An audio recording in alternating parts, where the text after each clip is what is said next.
You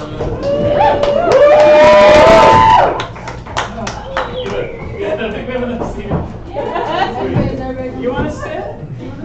Are you guys on the stage?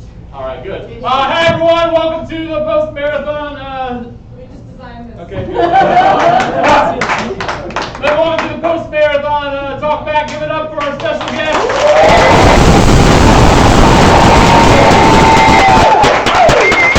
I have a few questions I'm going to turn over to you guys. Lindsay, this is your first time doing the marathon. What about it surprised you? Was it like you thought it would be going into it? I was like, my body the whole week was like super scared, super anxious. I don't know why. I wasn't really afraid to play. I don't know, I just had a lot of anxiety about it. And it ended up, and I was also afraid because I'm not really that close to a lot of you. I'm close to some of you. Yeah. Hey. I'm especially not close to Tyler. And that remains.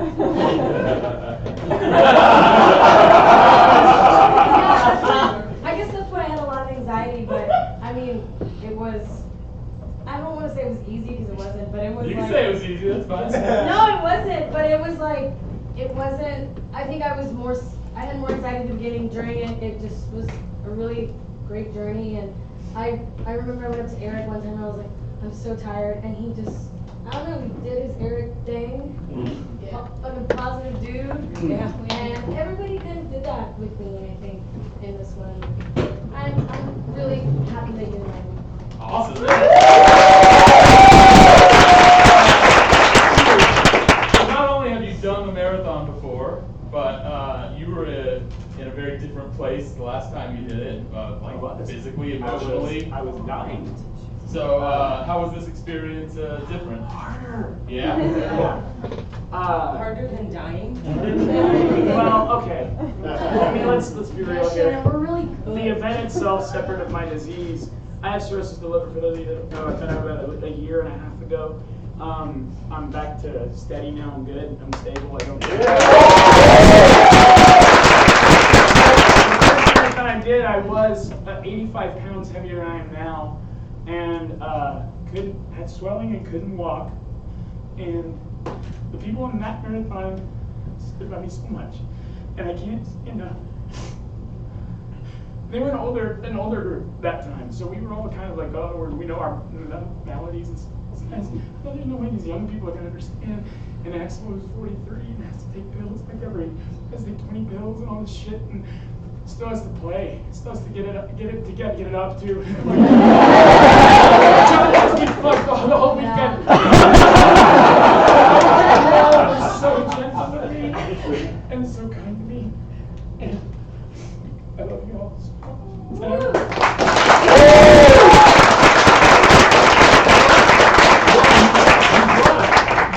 Plant, you're bringing Kleenex. Sorry, I didn't mean fair. I got Kleenex upstairs. That's what this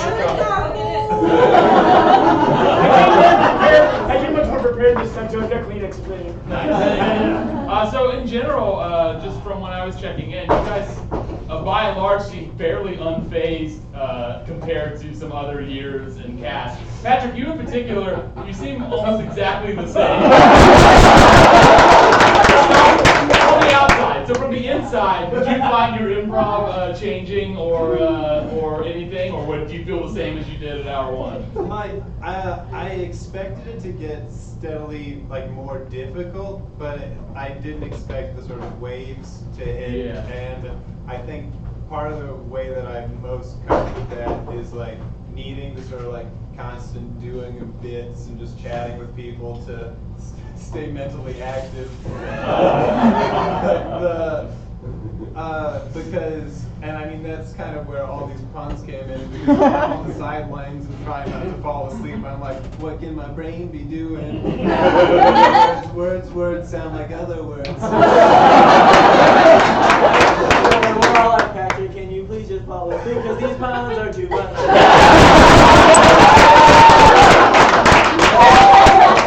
Funny though, because when Patrick did fall asleep those 4 times, he would fall asleep on the bench like this, and we'd be like, hey Patrick, we have to go, and he'd be like, It was like a ninja move. Reminded me of like the Jedi in this of like Terminator 2.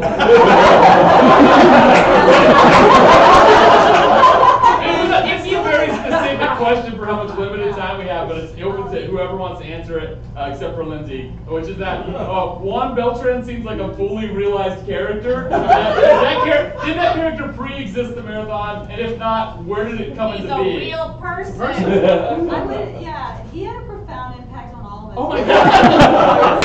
I guess where Juan Beltran, the character came from is, I guess from the Fools, right? We had the Run the Fool show, which is a rap show. So Oh, so God. everyone had to have a rap Oh, name. okay. So, yeah, and actually it's a good podcast.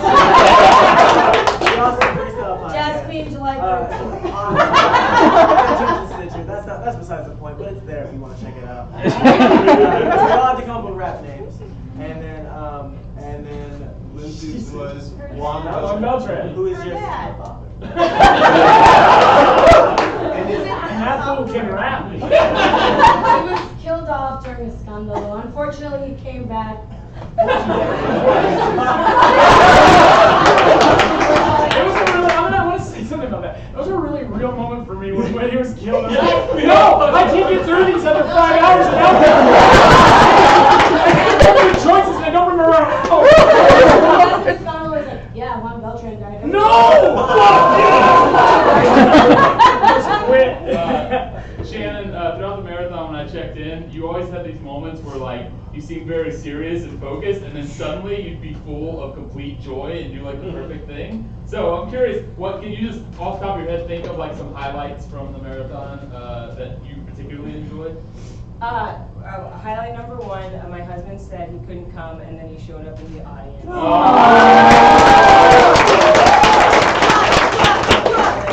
That was amazing for me. And then highlight number two, and I'm sure I would like to know how other people's either goals or whatnot influenced how they saw the marathon. But there was an hour of show where I was sitting in a show and I was watching the amazing cast do their thing, and I realized like, oh, I don't have to do that. This whole marathon was done so well. Yeah. Behind the scenes, people took care of us 100%. I didn't have to worry about drinking. I didn't have to worry about eating. I didn't have to worry about pooping or wiping myself.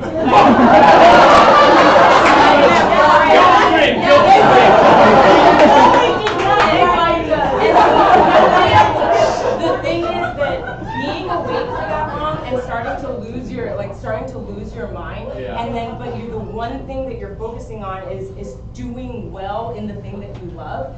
The moment that when I realized like, oh, all these people have my back in their own amazing talent, the only thing I have to do is be joyful in the things that I love to do. That's what you saw. Yeah. So I have a two-parter for you. One is that a lot of people, when they prepare for the marathon, they like spend a couple of months like cutting out caffeine, getting on a sleep schedule, like reducing their sugar intake. Your philosophy has always been, Do what you do. yeah, do what you do. Did that work out? Is this the second time you've done the marathon? Yeah, I mean, I'd had coffee when I have coffee. I don't eat a lot of sugar, and I don't, I eat vegetables pretty regularly, so I just eat what I eat. And I feel like if I'd done the other, I would have been lightheaded and weirded out and in withdrawals from all those things. So I just, I had coffee in the morning, and then. That was it? Yeah. The other thing is that you kept up Hideout social media. Was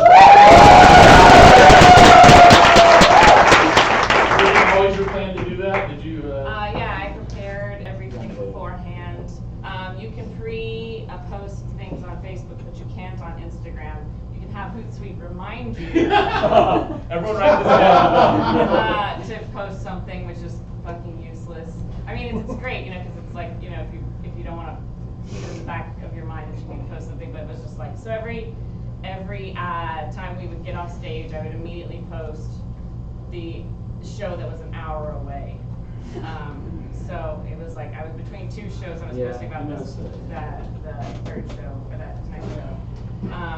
And then I would try and post things in the student group just because I was like, maybe people are wondering what's happening. Sweet.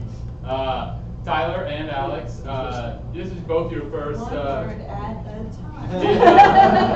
time. You guys seem pretty well rested as far as these things go. Did you sleep at all? What was your strategy? Did you sleep more or less than you thought you would going into it?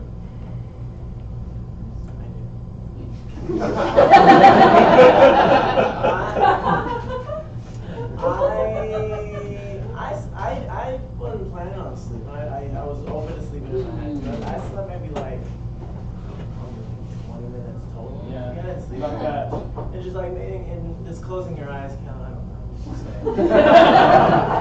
But no, like it wasn't that bad. I felt like it took like 5 hours for me to get like into marathon mode.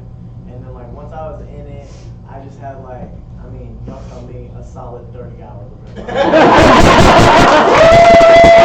Oh, did you get to do much stand-up? I know it was a goal. I didn't want. Fuck these guys. They didn't let me Hey, alone. no, fuck these guys. I said let's do it. I know you did, but you know, then it never fit in really, but. You always got next year, bud.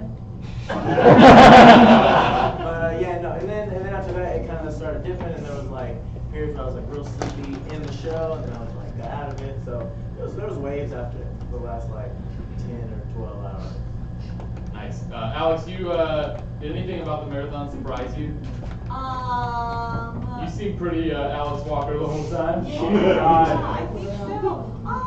I didn't think I'd be as, like, I don't know, every hour was just so exciting.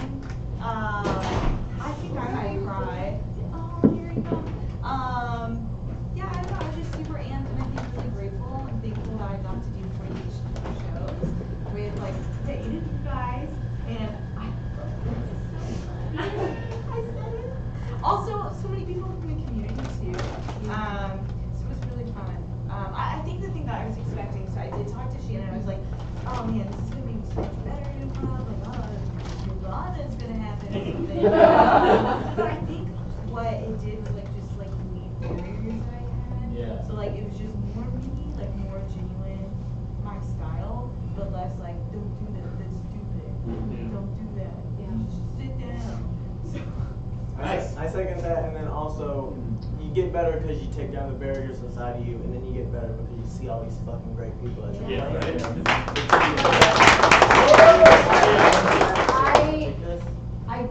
I'm gonna be completely honest. I've always kind of been scared to sign for Maestro.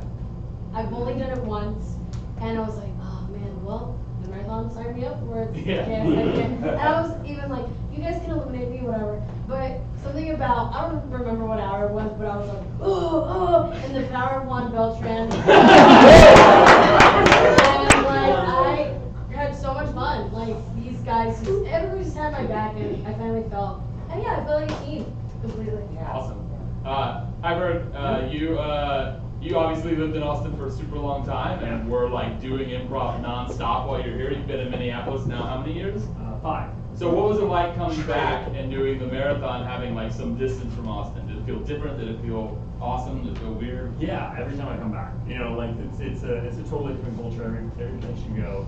You know, so the theaters are different, the people are different. So coming back into it and just getting like this massive dose, kind of just was, it was really cool. Sweet. All right, one last thing. I want to go down the line. I want you to just say one thing that you learned during the marathon. And it can be pithy, it can be meaningful. And then after we officially end the show, you guys can tell each other you love each other however long you want to. Cool. So who wants to start? I'll go to the next team.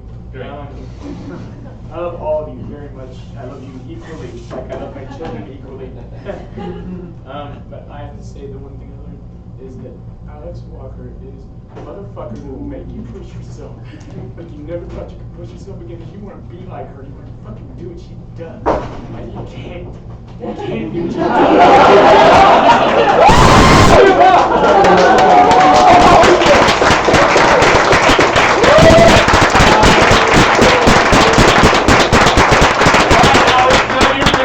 What did you learn? It doesn't have to be about chewing. It better not be about me. I mean, Chewy and I do have we're best friends now. I think so with it being my first time, I don't really know, like, I was gonna fix everything, all these problems I have, and I think just like, when there's no one in the theater, well, there's always someone there, but you know, when you're like, wow, new people, it doesn't really matter. I said this corny, dumb quote, but like, we used to put on the back of our shirts in soccer, like, champions of eight when no one's watching, but like, doing improv should always be about like, your seat partners, the people around you, and like, an audience, but like, man, if you can make them happy, like, you'll totally make the audience happy, and just like, hit it home at like, 2 a.m., 3 a.m., 4 a.m. It's funny you say that because I was going to say something along the lines, but I didn't want to make a sports reference, but a marathon, actually, marathon is run one at a time. Any marathon runner will tell you that. Like, and we did it 1 mile at a time. It was great. Yeah.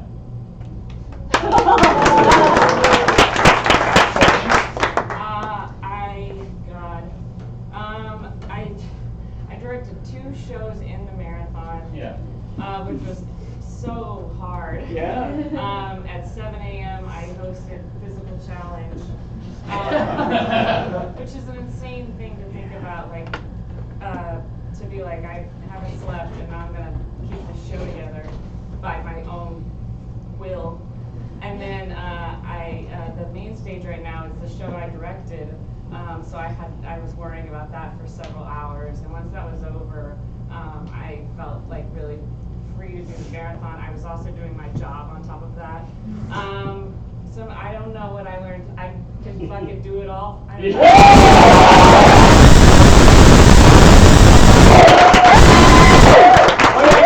Before you guys either, so fucking stop. What did you learn? I guess just improv-wise stuff about like just following your instincts, like you got it, don't second guess yourself, all that kind of stuff. And just the more you do that, the more pure it gets, the more it's more uniquely you, and it's just better all around. And then I guess before we go on stage, you always touch each other and say, "Got your back, right? Got your back, right?" And then like, I guess I learned what that is, because like we had each other's back on and off stage. We were always checking on each other, and we all had our ups and downs as we were going along, and all had our different moodiness and different levels of sleep deprivation, and through the whole thing, like everybody was solid and everybody was there for each other, which meant a lot. Yeah. There was one time we left Courtney behind. So I can't do it all. Shannon, what did you learn? Something about not to be ashamed of your talent, Yeah. not to be ashamed of your shortcomings, and not to be ashamed of your talent, not to be ashamed of your shortcomings. I think that's it. Like to live in that moment of like and to let others do them. Like let others do the thing that they're gonna do, and then you fucking do you.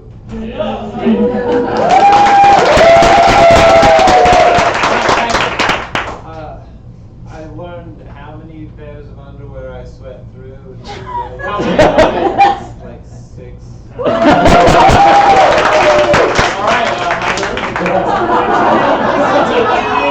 I got you beat. 22.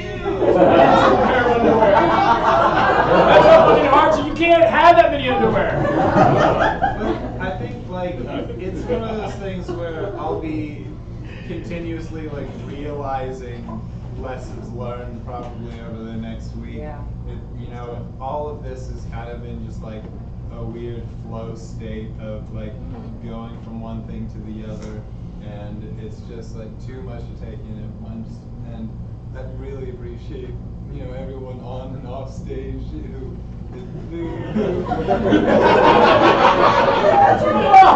helped in like all the smallest ways. Even if, there was an hour that no one needed anything, just having someone there being like, "Hey, do you need anything?" It's true.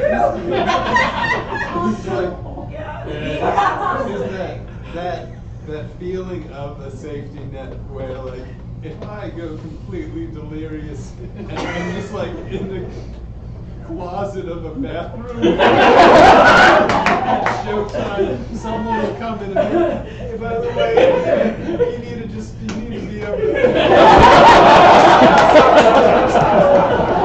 Well said, well said.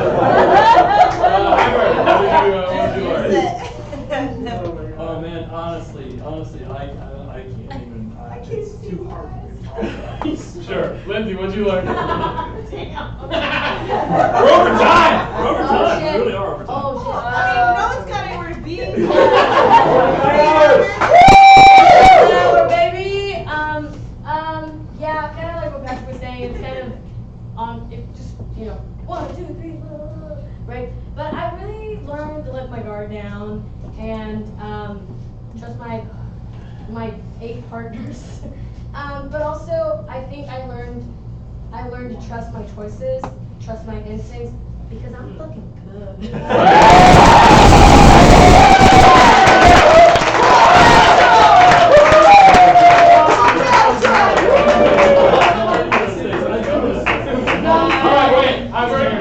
The thing is, like, everybody said, like, like everyone's right. You know, things like when I left here, it's just such a huge community, such a huge thing for me. Anyway, yeah, I know, right? Anyway, This is so my when I kitchen left- table. We're doing here too. I know, fucking. Anyway, when I left, I found another community. It was really great. I'm just gonna get this one sentence. Yeah. All right, you have 30 seconds. 30 seconds. Let's do it. The thing is that, like, wherever your home is it your theater, is it your city, it's all the actions that you see that you're saying.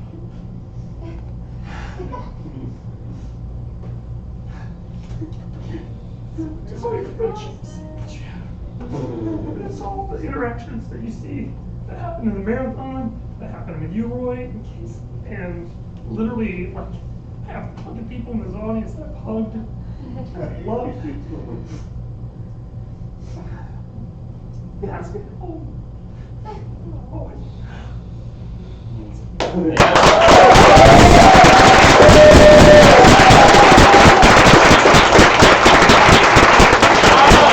Thanks for coming to the Marathon Talk. Can we just say thank you to Lahari and Megan and Bonnie and Ellen and Rachel. Casey And Sydney and all Thank that. you. And Courtney. Yeah, we just wanted to say thanks, like, in Sorry to front lump of y'all everybody. in like that, Thank but you. goddamn guys. Oh my God. And thank you all for coming, my Yeah. God. Yeah. And like, you That's don't amazing. know what it meant to all of us, just to have people, the audience all tell us, hey, you got this, it's awesome, thank you so much. Like, it meant so much to all of us to have you all here. And even Thank when there you. were like 4 4 people in the in the morning, audience, there's 3 oh man, people. it Thank felt you. so. I mean, I felt that it was so loud. It was amazing. intimate, and Anyway, I don't know, thank it was you. fun. Thank you. And we hope you had fun. Thank you. Yeah.